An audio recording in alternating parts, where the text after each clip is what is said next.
Me and 5 of my friends and colleagues are working on our final Capstone project as part of the Sheridan game design program.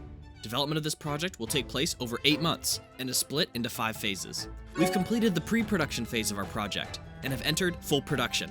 This means it's time to take the foundation we've been working on since September and start building our content for the alpha build. This is the halfway point, and there's still lots of work ahead.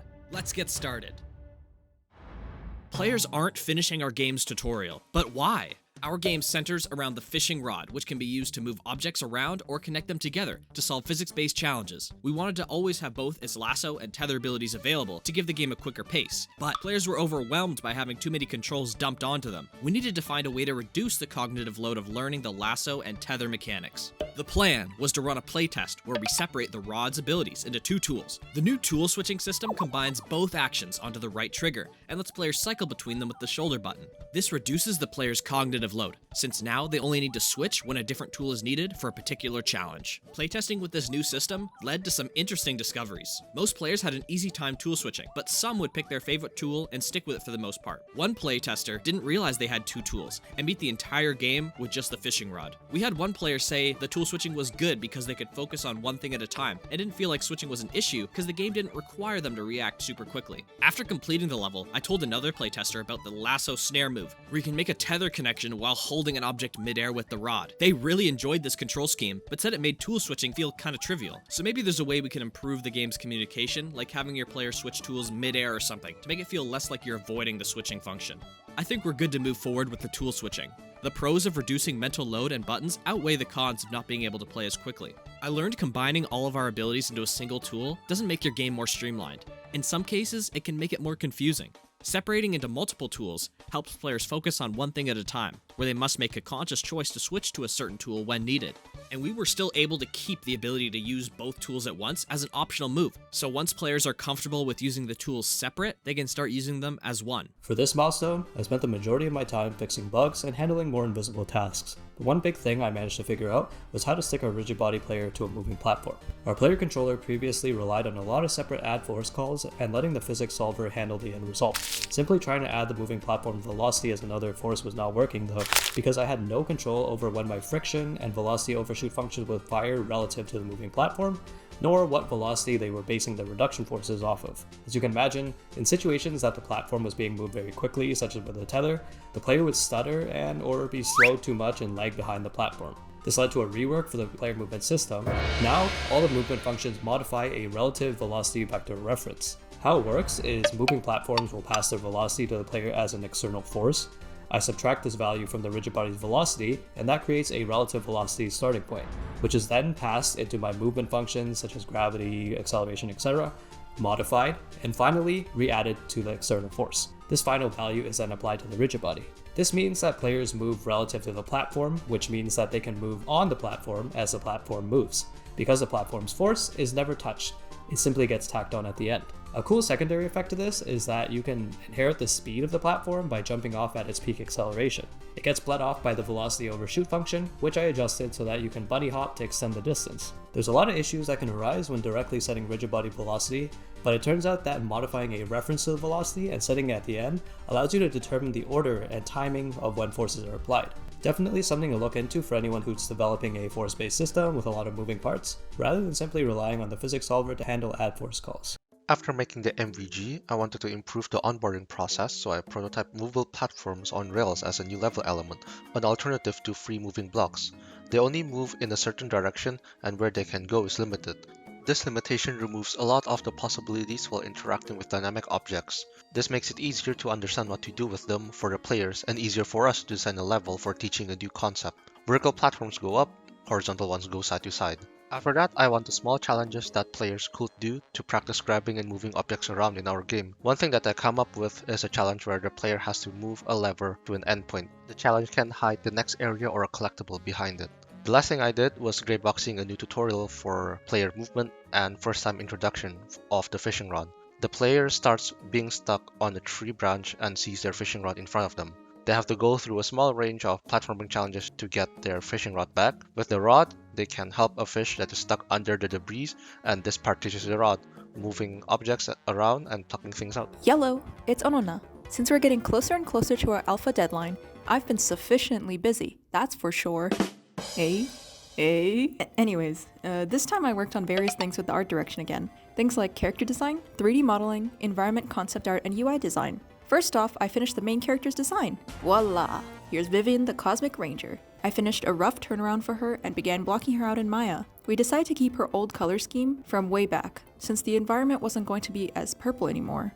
Speaking of, this time I also made some new concept art for the environment, based on a few prompts from the team. In a meeting we had where we brought up new structures for the levels, I presented the idea of having biomes, unique regions with specific weather themes, and the idea of having our storm come in the form of environmental hazards, rather than an all-encompassing issue in the game world like it used to be. Now, our plans for arting the level are to follow this illustration I made, in our efforts to model new assets or find ones online to populate the world with. The idea is to have the environment lean into the cute and whimsical element we've got going for the game, and kind of put the storm into the mechanical hazards of the level instead, so that we can accurately capture the vibe we think will work best moving forward. For UI design, I conducted some research on potential references that our team could use to guide our asset creation moving forward. This time, I'm handing off some of my duties to my teammate Alora, so I can focus more on creating our main character, Vivian, and bringing her to life through animations in the future. Hey, it's me, Juan. For this devlog, I won't actually have very many interesting things to show. A lot of it was mostly behind the scenes work. Without further ado, let's get into it. So first off, I made a quick narrative pitch. We were trying to rewrite the narrative a little, but just make it all cohesive, settle on something once for all. I had one idea, it didn't really work out, and through the meeting, we managed to establish a proper, concise narrative that we were all happy with. I also spent some time overhauling the NPC dialogue system. Originally, it was kind of rushed, it was kind of buggy, so I spent a lot of time just cleaning it up, making sure that it would be easy to use, and adding a couple features that would make it more convenient to use and inject into areas of the level. Since we're working with MSS students, something else I needed to do was update our asset list in a way that would be convenient for them to use. They're not used to the same process as we are, so because of that, we needed to make sure that it would be friendly for what they needed rather than what we're used to. Our next big deliverable was our production schedule, which we needed to take care of. It would help outline all the tasks and objectives that we'd need to hit to make sure that we had a successful vertical slice by the end of our program.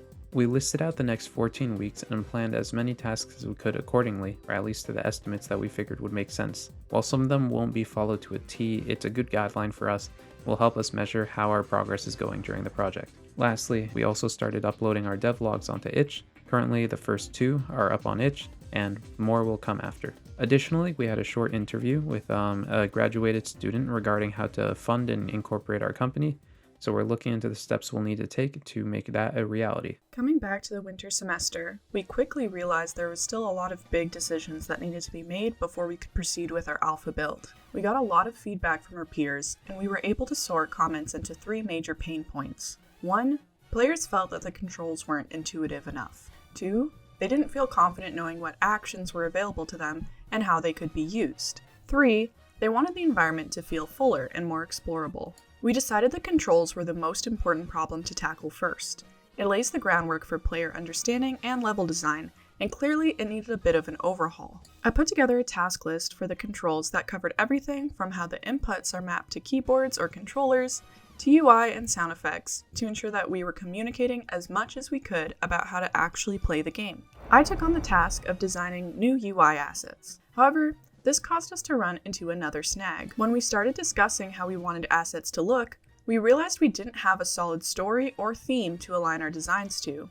With no North Star, our assets were likely to look out of place, and the whole game would feel messy and confusing. This meant we had to have a big talk about narrative.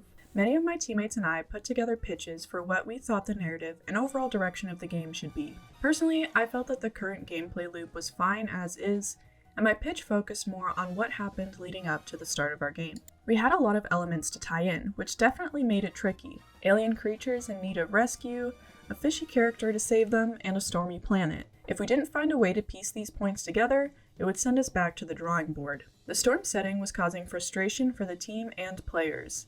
Our current implementation made the game very dark. Everything looked dull and unsaturated.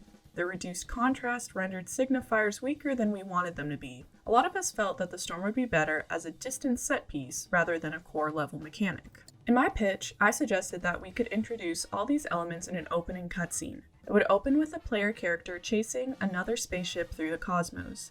The player character is a ranger, part of an organization that oversees creature welfare across many planets. The other ship was full of poachers, who had just picked up a handful of endangered creatures from another planet. As the poachers try to escape the ranger, they enter the atmosphere of the planet Duropa. The ranger follows closely after them. Upon descent, both ships are caught up in a massive cyclonic storm. The poachers and the creatures they had captured are flung across the planet, and the ranger crashes shortly after. After a long discussion, we decided as a team to go forward with this narrative. At the end of the day, we created a solid foundation to ground the rest of our upcoming work. In terms of next steps, Anona and I are working to put together an art direction document.